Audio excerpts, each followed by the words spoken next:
Now, the Syrophoenician woman has everything going against her when she pushes her way to Jesus. She's a woman, a Gentile, and very likely a rather rich one. In addressing him, a man, a stranger, a Jew, she's breaking conventions. Without introduction, without a male family member bringing her request forward, she addresses Jesus. She is desperate, and she doesn't care about social codes anymore. She has a voice on her own, and she uses it. Bowing down at his feet, she begs him to cast the demon out of her daughter. How does Jesus react? Now, if this was a multiple choice test, we would have these options. A, he goes with her and heals her daughter. B, he holds her hand and comforts her. Be not afraid, all will be well. C, he bluntly refuses to do anything and insults her. It must be A or B, right? The Jesus we know would do one or the other, healing or comforting, or probably both. Alas, it's C. Jesus says, "Let the children be fed first, for it is not fair to take the children's food and throw it to the dogs." Traditional interpretations have struggled for a long time to come to terms with this image of Jesus. And how do you feel about it? Why would Jesus refuse to help? And why would he do it in such an impolite way? He's exhausted from his traveling and teaching and healing, and he tries to find some rest in the house. And she found him, and that makes him angry. He has just a bad day. He doesn't mean it that way. In rebuking her, he's trying to test her faith.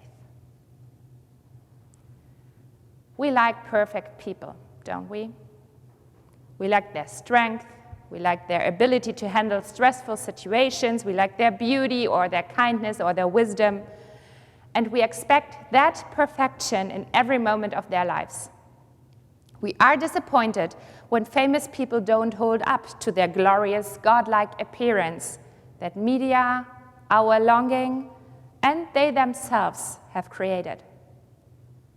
And when they start showing cracks, we are disappointed and at the same time relieved. Because the person turned out to be, oh surprise, only human. One like us, after all. But we continue to worship perfection and talents and everything that singles others and us out of the gray mess of ordinary humanness. Why? Yes, why? Because we are bound to be disappointed. We are. Even with Jesus, God himself.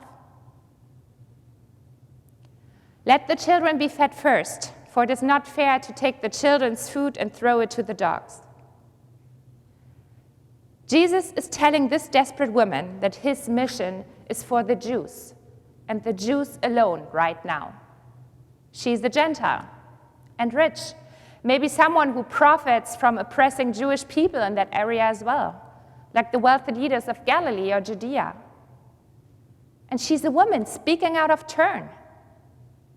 He calls her a dog.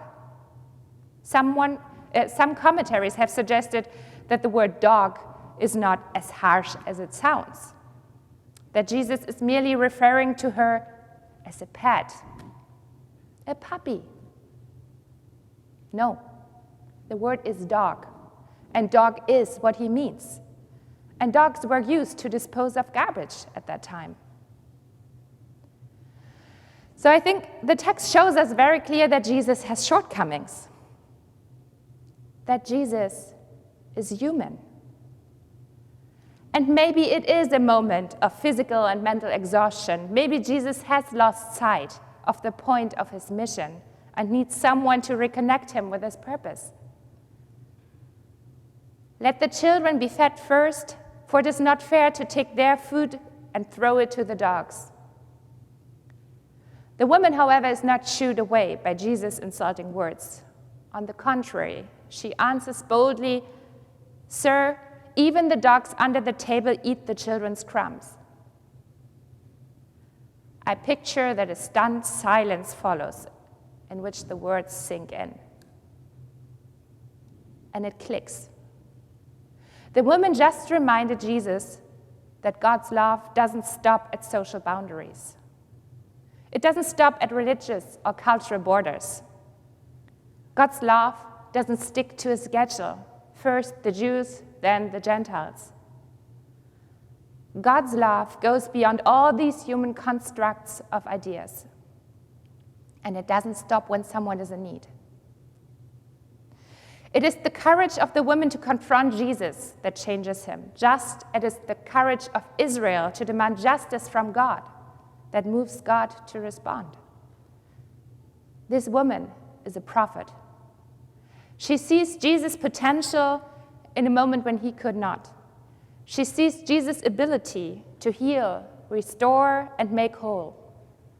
Like Isaiah, she rebukes Jesus, straightens him out, and opens him up. And she reminds him of his responsibility to do just that, to heal, restore, and make whole. Therefore, it is not a surprise that the next miracle told in our reading today is that of a deaf-mute man that is cured. Ephphatha is what Jesus says after performing some today questionable medical procedures. Ephphatha, be open.